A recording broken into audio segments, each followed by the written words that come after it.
ഉള്ളപ്പോൾ അതിൻ്റെ എൻ്റെ അമ്മ എപ്പോഴും പറയും, ഉള്ളപ്പം വില എടി അറിയില്ല. ഞാൻ എന്തെങ്കിലും പറയുമ്പോൾ കണ്ണുള്ളപ്പോൾ അതിൻ്റെ വില അറിയില്ല. അറിയില്ല.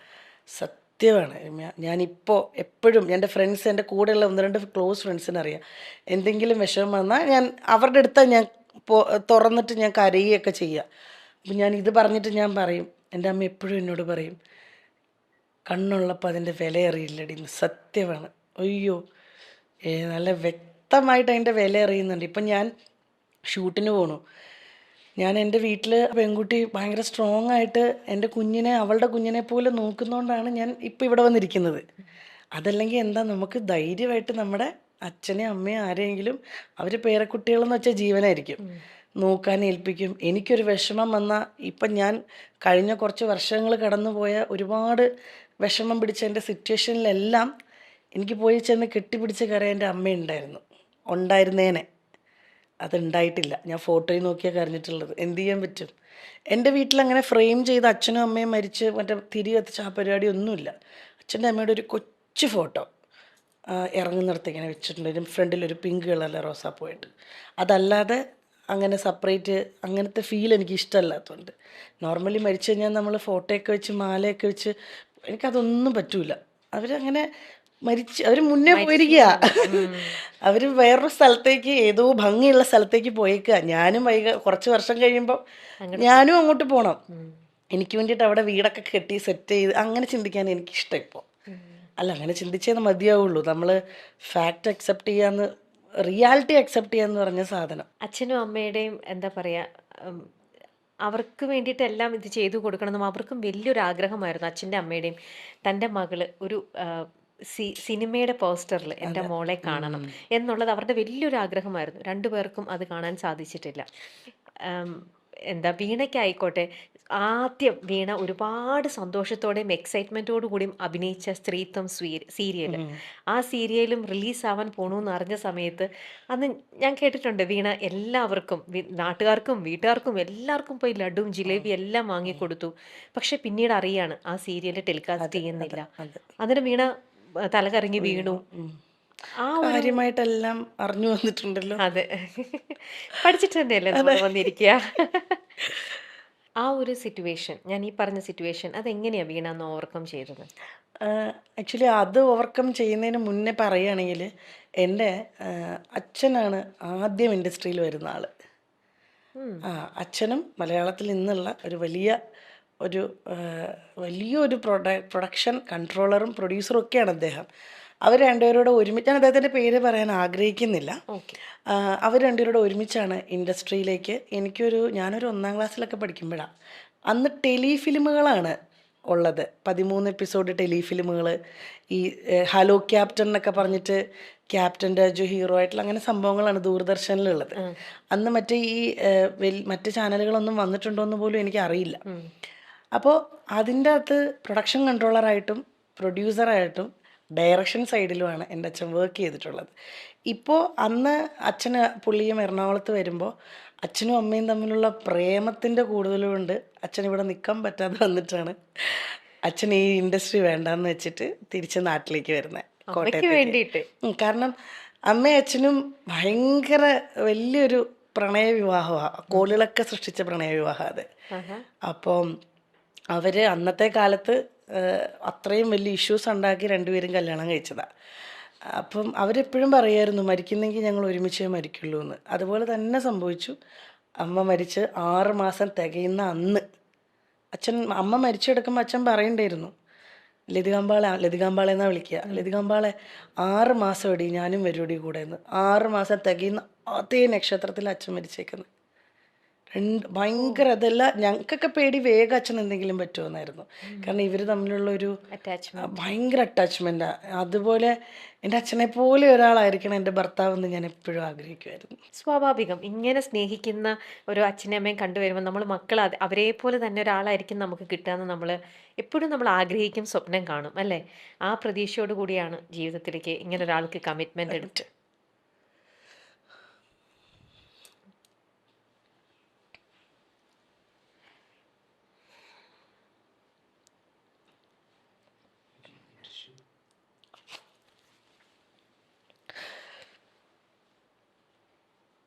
വീണ,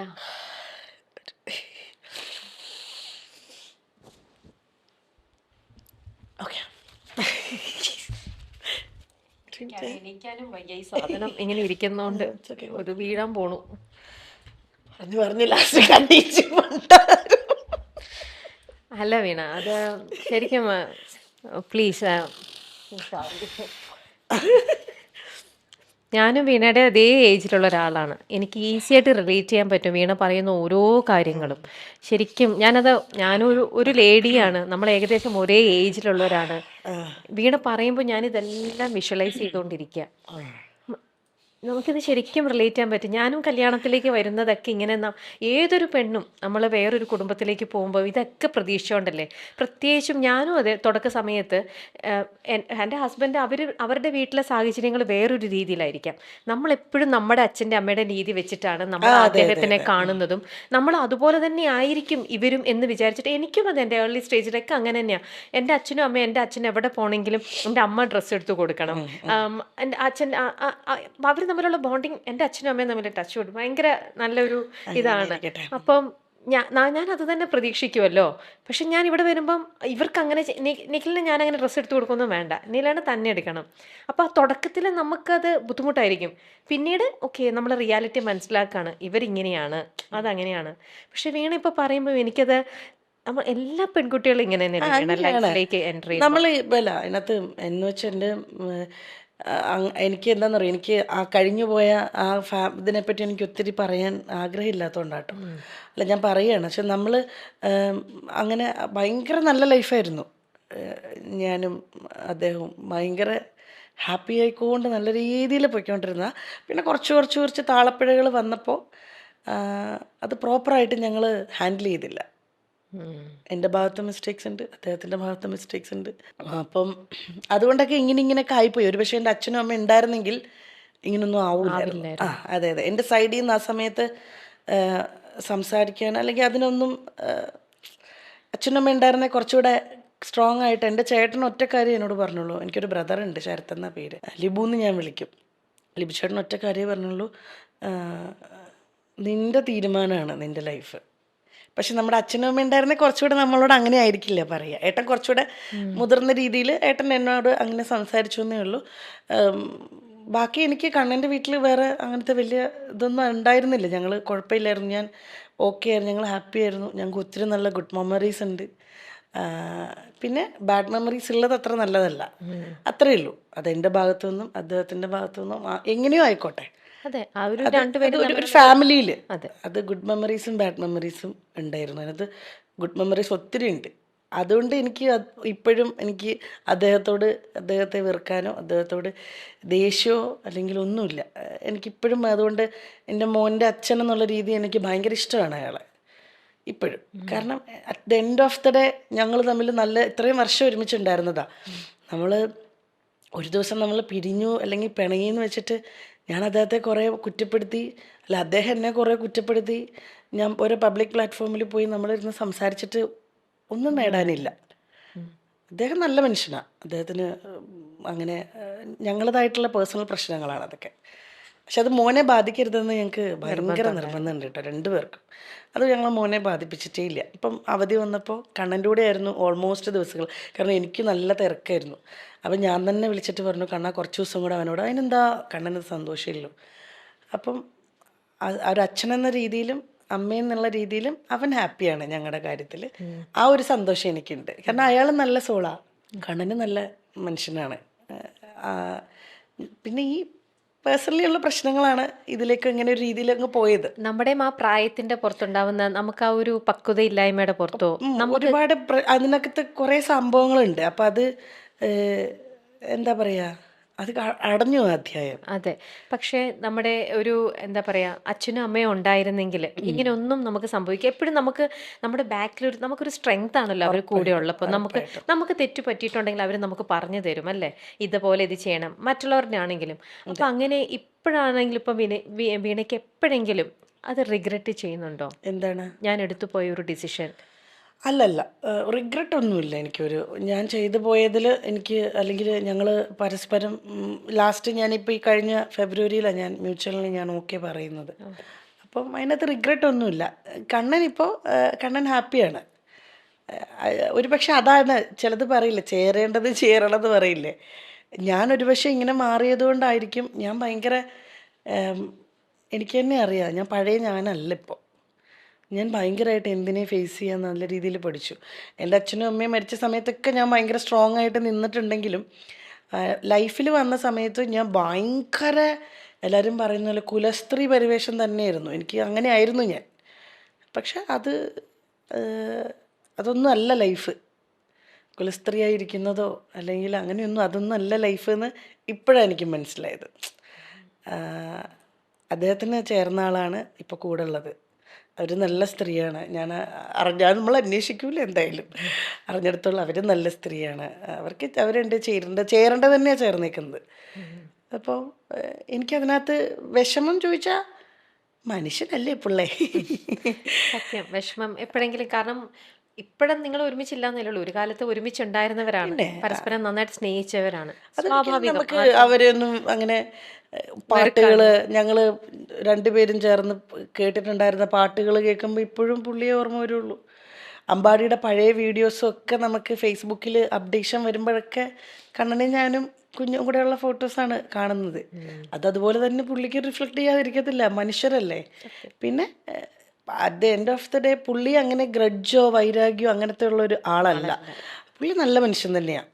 എനിക്കും അങ്ങനെ ഗ്രഡ്ജോ പ്രശ്നങ്ങളോ ഒന്നും തന്നെ ഒരാളോടും ഇല്ല. അപ്പം അതുകൊണ്ട് തന്നെ ഞങ്ങളിപ്പോൾ മോൻ്റെ കാര്യത്തിലും എനിക്കങ്ങനെ, പിന്നെ നമ്മൾ ഓരോന്നും വെച്ചിട്ട് ഇപ്പോൾ മോനെ നോക്കുന്നത് കസ്റ്റഡി എനിക്കാണ് എന്നുള്ളത് മാത്രമേ ഉള്ളൂ. കസ്റ്റഡി എന്നുള്ള പേര് പോലും പറയാൻ നമുക്ക് ഇതല്ല. പക്ഷെ മോൻ്റെ കാര്യങ്ങൾ മുഴുവൻ ഹാൻഡിൽ ചെയ്യുന്നത് ഞാനാണ്. അതിനകത്ത് ഞാൻ ഭയങ്കര ഹാപ്പിയാണ്. നമ്മൾ ജീവിക്കുന്നതിൽ അർത്ഥം വേണ്ടേ?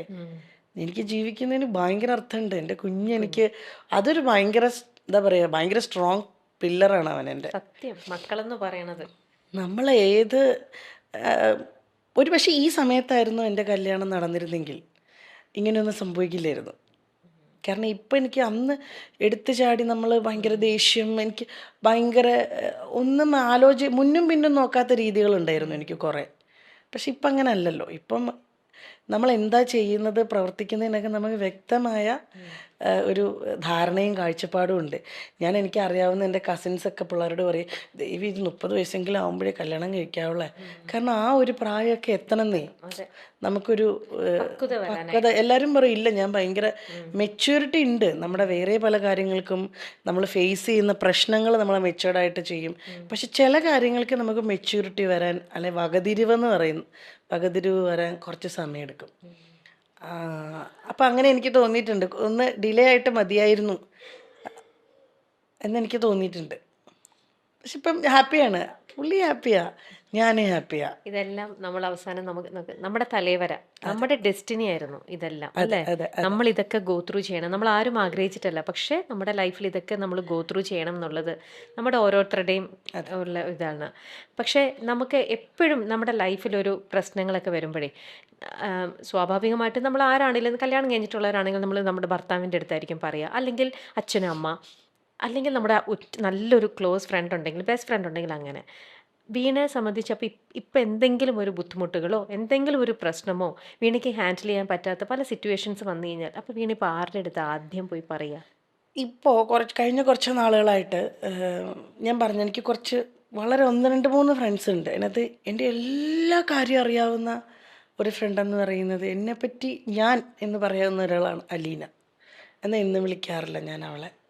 പിന്നെ അല്ലാതെ എനിക്കിവിടെ ഒരു നല്ലൊരു ഫ്രണ്ട്, വളരെ ഭയങ്കര എന്താ പറയുക, നമ്മുടെ കൂടെ അങ്ങനെ നിൽക്കുന്ന കുറച്ച് സൗഹൃദങ്ങളുണ്ട്. അതിനകത്ത് ഈ കഴിഞ്ഞ ഒരു ജനുവരിയാണോ ഡിസംബറിലോ മറ്റോ എൻ്റെ ചേട്ടന് പെട്ടെന്നൊരു വയ്യാഴിക വന്നു. ഞാനും ചേട്ടനും ക്ലോസ് ആയിരുന്നു. പക്ഷെ അങ്ങനെ ഡെയിലി വിളിക്കലോ അല്ലെ സുഖാണോടി നിനക്ക് വയ്യേ അങ്ങനെ ഒന്നും ചോദിക്കലൊന്നുമില്ല. കാണുമ്പോൾ ഭയങ്കര സ്നേഹമാണ്. ഡെയിലി വിളിച്ച് അന്വേഷിക്കുന്ന ചേട്ടനോ ഡെയിലി വിളിച്ച് ചേട്ടൻ്റെ വിശേഷങ്ങൾ അന്വേഷിക്കുന്ന പെങ്ങളോ അല്ലായിരുന്നു ഞാൻ. പക്ഷേ കഴിഞ്ഞ ഡിസംബറിൽ ചേട്ടനൊരു ചെറുതായിട്ടൊരു അറ്റാക്ക് വന്നു. അപ്പോൾ ഇതിനകത്ത് ഇങ്ങനെ കാണിക്കുമല്ലോ, അപ്പോൾ എന്നെ വിളിച്ചിട്ട് ചേട്ടത്തിയമ്മ ഒമാനില്ല പ്രിയ. അപ്പോൾ എന്നെ പ്രിയ വിളിക്കുന്നത്, എടി ചേട്ടന് വയ്യ, നീ ഒന്ന് അത്യാവശ്യമായിട്ട് തിരുവനന്തപുരം ചെല്ലണം എന്ന് പറഞ്ഞ് ഞാൻ ആ ഇട്ട നിൽക്കുന്ന ട്രാക്ക് സ്യൂട്ടും ഒരു ടീഷർട്ടും ഇട്ടിട്ട് അതിട്ടെടുത്തിട്ട് ഞാൻ വണ്ടി എടുത്തിട്ട് എനിക്ക് വണ്ടി എടുക്കാൻ പറ്റണില്ല. അങ്ങനെ റാഫി എൻ്റെ ഡ്രൈവറിനെ വിളിച്ചിട്ട് അപ്പം തന്നെ ഞാൻ തിരുവനന്തപുരത്തേക്ക് പോകുന്നത്. ആ പോണ പോക്കിലാണ് എനിക്കൊരു ഭയങ്കര പേടിയായി. ദൈവം എൻ്റെ ചേട്ടന്, കാരണം ആ സെയിം ഹോസ്പിറ്റലാണേ. എൻ്റെ ചേട്ടൻ എന്നേലും പറ്റുമോ, ഇത് ആലോചിച്ചാണ് ഞാൻ അവിടെ വരെ എത്തുന്നത്. അപ്പം ഞാൻ ഇടയ്ക്കിടയ്ക്ക് ഫോൺ വിളിച്ച് ചോദിക്കുന്നുണ്ട്. ചേട്ടൻ നേഴ്സാണ്, പക്ഷെ ചേട്ടൻ നല്ല പേടിച്ചു തോറിയാ ചേട്ടൻ്റെ കാര്യത്തിൽ. ചേട്ടൻ 108 നേഴ്സാണ്. പക്ഷേ ചേട്ടൻ ഈ സൗണ്ടില്ലേ, ഈ ICUയിലെ സൗണ്ട് എനിക്കറിയാവുന്ന ഹോസ്പിറ്റലും ഡോക്ടേഴ്സും ആയതുകൊണ്ട് ചേട്ടന് ഫോണൊക്കെ കൊടുപ്പിച്ചു. ചേട്ടൻ പറയുന്നു, എടി എനിക്ക് ഈ സൗണ്ട് കേൾക്കാൻ പറ്റുന്നില്ലടി, പേടിയാവുന്നടി എന്ന് പറഞ്ഞു. പക്ഷെ ആൻജിയോഗ്രാം ഒന്നും ചെയ്തപ്പോൾ ചേട്ടന് കുഴപ്പമൊന്നുമില്ല. പക്ഷെ ഞാൻ അവിടെ ചെന്നു. പക്ഷെ അന്ന് മുതൽ ഞാനും ചേട്ടനും ഭയങ്കര ക്ലോസായി. ഞാൻ ഓടി ചെന്നപ്പോൾ ചേട്ടൻ്റെ സമാധാനം എനിക്ക് മനസ്സിലായി. ഞാൻ എനിക്ക് പിറ്റേന്ന് ഷൂട്ടുണ്ട്.